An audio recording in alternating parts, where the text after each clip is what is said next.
ಗಾಂಧೀಜಿಯನ್ನ ಹತ್ಯೆ ಮಾಡಿದ್ದ ನಾವು ನಿಮ್ಮ ವಿಚಾರದಲ್ಲೂ ಯೋಚನೆಯನ್ನ ಮಾಡಬೇಕಾಗತ್ತೆ ಎಂದು ಮುಖ್ಯಮಂತ್ರಿಗಳಿಗೆ ಕೊಲೆ ಬೆದರಿಕೆ ಹಾಕಿದ್ದ ಆರೋಪದಡಿಯಲ್ಲಿ ಬಂಧನಕ್ಕೆ ಒಳಗಾದ ಅಖಿಲ ಭಾರತ ಹಿಂದೂ ಮಹಾಸಭಾ ಪ್ರಧಾನ ಕಾರ್ಯದರ್ಶಿ ಧರ್ಮೇಂದ್ರ ಸೇರಿದಂತೆ 4ವರಿಗೆ ಮಂಗಳೂರು 2ನೇ ಜೆಎಂಎಫ್ಸಿ ನ್ಯಾಯಾಲಯ ಬುಧವಾರ ಜಾಮೀನು ನೀಡಿದೆ.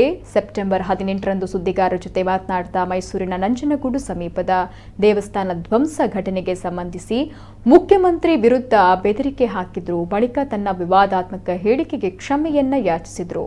ಆದರೆ ಇಷ್ಟಕ್ಕೆ ಸುಮ್ಮನಾಗದ ಡಾಕ್ಟರ್ ಲೋಹಿತ್ ಕುಮಾರ್ ಸುವರ್ಣ ಎಂಬುವರು ಧರ್ಮೇಂದ್ರ ಅವರು ಅಘೋಷಿತ ಪಕ್ಷದ ಸ್ವಘೋಷಿತ ನಾಯಕ ಎಂದು ಹೇಳಿಕೊಂಡು ಅಸಂಬದ್ಧ ಹೇಳಿಕೆ ನೀಡಿದ್ದಾರೆ ಎಂದು 8 ಮಂದಿ ವಿರುದ್ಧ ಬರ್ಕೆ ಪೊಲೀಸರಿಗೆ ದೂರನ್ನ ನೀಡಿದ್ರು. ಧರ್ಮೇಂದ್ರರನ್ನ ರವಿವಾರ ಬಂಧಿಸಲಾಗಿತ್ತು.